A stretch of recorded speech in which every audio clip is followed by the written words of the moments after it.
Do you want to launch a supplement brand on Amazon? Well, you're in the right place, so keep watching this video. Being an Amazon seller comes with the promising prospect of reaching a massive, potentially worldwide audience, but stepping into the supplement market requires a very well-strategized approach to stand out among the fierce competition. In this video, I've created a step-by-step pathway for aspiring Amazon sellers unraveling the key phases of crafting and launching a supplement brand on the grand platform of Amazon. From inception through meticulous planning and formulation to leveraging focus groups for genuine feedback, we cover it all to ensure your brand not only emerges, but thrives in the marketplace. So let's jump into it with me first telling you who I am in 45 seconds and how we can help you scale your Amazon business.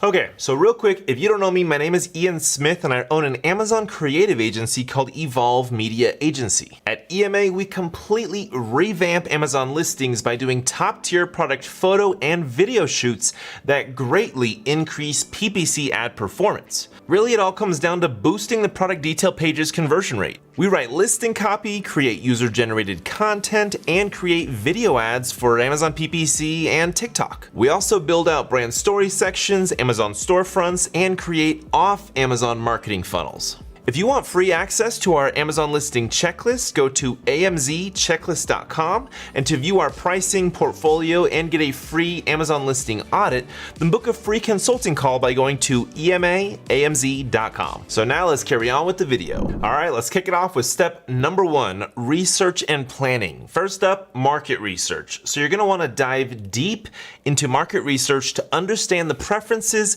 and demands of your target audience. You wanna really learn about your target audience and figure out what is the demand. You can look at Google Trends, you can look at overall search volume relating to the supplement that you're trying to enter, but you really need to understand what is the demand, and really that's gonna let you know if you're on the right track or if you should just go ahead and abandon that supplement and go for a different one. Regulatory compliances. Understanding the legal landscape is pivotal to operate seamlessly in the supplement industry, particularly when it involves ingredients that are heavily regulated. Step number 2, formulation. Ingredient selection. Selecting high quality ingredients should be your priority to carve out a niche in the market. Also, you want to have the high quality ingredients and not be the bottom quality ingredients. My personal opinion, go for a supplement that is top quality and more expensive versus a cheap bottom of the barrel type of supplement, bottom of the barrel ingredients. Form options and absorption rate. The supplement's form affects the body's absorption rate. Generally, liquid forms have a higher absorption rate, followed by capsules and then tablets. My personal opinion on this is that liquid forms are always going to be better because people are more likely to take liquid forms not like on an ongoing basis and be more consistent. It'll taste better. Sometimes the shelf life is about equal to a tablet and capsule and things like that. So I'm a bigger fan on the liquid supplement. So that's what I'd recommend to you. Next up is testing.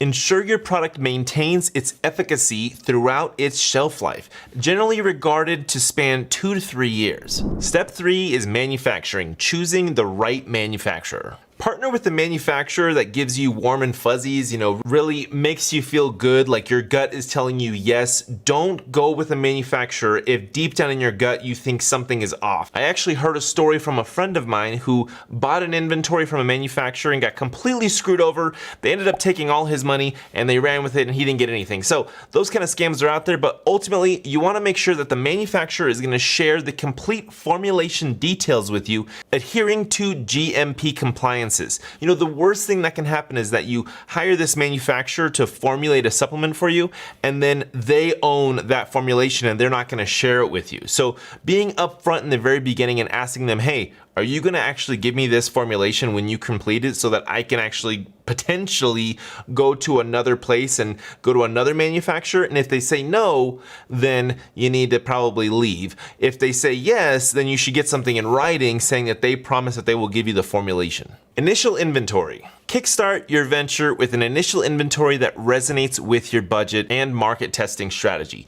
Generally recommended between 500 and 1,000 units. Costing. While the production production cost per unit could vary depending on quantity and how much you order, and the ingredients and all that kind of stuff, but anticipating a range between $10 to $50 is a good starting point. I would say sometimes you can get it lower than that, like $3, $4, or $5, but if you estimate higher, then you'll be pleasantly surprised when things are lower. Step number 4 is packaging containers. Keeping in mind that veggie caps can melt in higher temperatures, selecting a suitable container becomes critical. Going back to the liquid preference that I have, I would say stay away from plastic containers and go with more glass containers. It may be a couple extra dollars, but it's gonna be worth it because shoppers are actually gonna be looking for glass containers.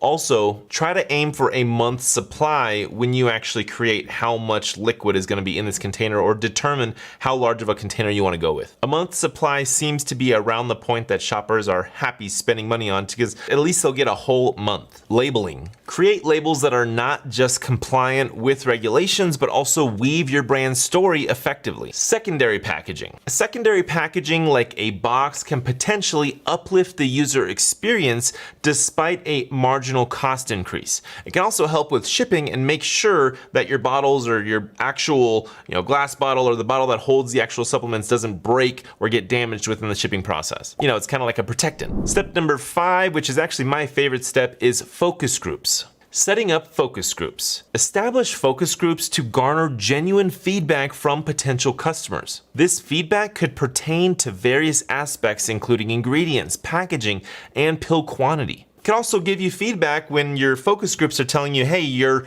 liquid supplement tastes like garbage, or they're like, hey, I'd rather this just be a tablet or a capsule, because sometimes you can't hide the taste of certain supplements, like a garlic supplement, for example. A liquid garlic supplement would probably be pretty bad, so even a capsule would be pretty bad, because you can get past the flavor on your tongue, but then once it gets in your stomach and you have that burp, I don't know if you've ever had a garlic supplement or even a fish oil supplement, but sometimes you get the burps and you can taste that supplement. So anyway, focus groups can help you, give you some insight, and so I definitely recommend messing around with focus groups. Utilizing feedback. Utilize insights gained from these focus groups to refine your product before the actual launch, ensuring that it meets the preferences and expectations of your target demographic. Also, when you're in the focus group testing part of things, don't have a huge inventory, because you may just want to scrap all that inventory based on what you get back from the focus group participants. Step 6, competitor research and unique selling proposition, or USP. Competitive analysis. Dive into an intensive analysis of your competitors to understand what makes the market leaders successful and identify gaps that your brand can fill. The supplement space is a very saturated space, so sometimes maybe bundling certain supplements together could give you a little bit of a unique offering there. Creating a USP. It's not always about offering the lowest price. Focus on offering unmatched value that justifies a premium price point. Consider factors like superior ingredients, a better formulation, or exclusive benefits that your supplement can offer. This goes back to what I was telling you about. Don't try to be the cheapest. Try to be the most expensive, or at least middle upper, so that you can offer quality ingredients, make a good profit, and overall you can have a higher end clientele. You got higher end packaging with glass bottles, things like that. Branding and content. Differentiate your brand through unique storytelling, utilizing video content to connect with your audience on a deeper level. Engaging content can illustrate the product's benefits vividly and persuasively. Influencer collaborations. Collaborating with influencers can not only broaden your reach, but also build your brand authority. It builds massive trust and can allow you to justify a higher price point, as influencers can add a credibility layer to your brand narrative, showcasing real-time benefits and reviews. Step number 6, pricing competitive analysis. Analyze the market rigorously to set a price point that is both competitive and profitable. It doesn't have to be profitable in the beginning, because that'll most likely be the most expensive time during the launch. Profit margins. While setting the price, ensure to cover all production costs if possible and still retain a healthy profit margin. Step number 7, the Amazon listing and overall the Amazon seller account. Begin your selling journey by setting up a seller account on Amazon, adhering to all stipulated criteria. Product listing. Develop product listings that encompass compelling descriptions and visually appealing images to captivate potential customers. Also, invest in getting videos created and getting enhanced brand content. You will need to be brand registered in order to do this, but it's going to greatly help build that trust and credibility that you're going to need to sell supplements. Really spend a lot of money on getting some high-res photos with real people and real hands holding the product, and getting videos created, a variety of videos to split test between, and those user-generated videos, user-generated content, UGC, to help build that trust and credibility for your brand. Step number 8, launch and marketing. Kick off with a soft launch to collect initial feedback and reviews, but keep in mind the honeymoon period is only about 30 to 45 days, so you need to go from soft to ramping that up to really pushing some sales velocity. So next, marketing. Leverage the potent Amazon PPC campaigns to foster visibility and reach in the initial days of the launch. All right, so we just blazed through the A to Z of kickstarting your own supplement brand on Amazon. It's a lot, right? From the nitty-gritty of formulations,